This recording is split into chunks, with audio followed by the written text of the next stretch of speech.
What is so funny?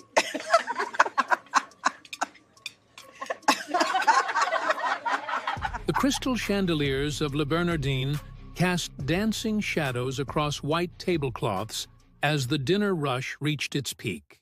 At table 12, a distinguished black woman in her late 50s sat alone, her weathered hands folded neatly in her lap.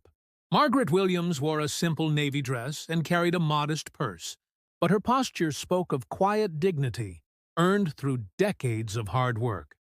"Excuse me, ma'am?" The voice belonged to Tyler, a young server with perfectly styled blonde hair and a condescending smile. "I think there's been some confusion. This section is reserved for our VIP guests." Margaret looked up calmly. "I have a reservation.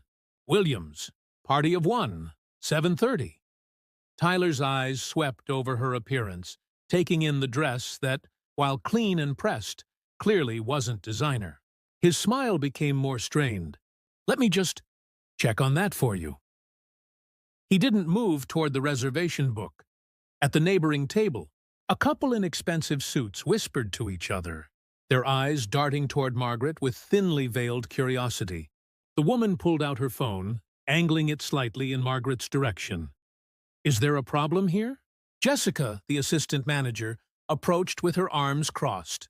Her red hair was pulled back in a severe bun, and her black dress screamed authority. She glanced at Margaret with barely concealed irritation. "This lady claims to have a reservation," Tyler said, emphasizing claims just enough to plant doubt. Margaret reached into her purse and produced a confirmation email printed on slightly worn paper. 7:30. Table for one. "I called 3 weeks ago." Jessica barely glanced at the paper. "Ma'am, I'm sure you understand that Le Bernardin maintains certain standards. Perhaps you'd be more comfortable at the Olive Garden down the street? It's much more—" She paused, searching for the right words. "Family-friendly." The conversation at surrounding tables had stopped. Phones were now openly pointing in their direction. Margaret remained seated, her voice steady but firm. "I made a reservation. I'm here to honor it. I don't see why that should be a problem." A man at table 14 leaned over to his companion. "Can you believe this?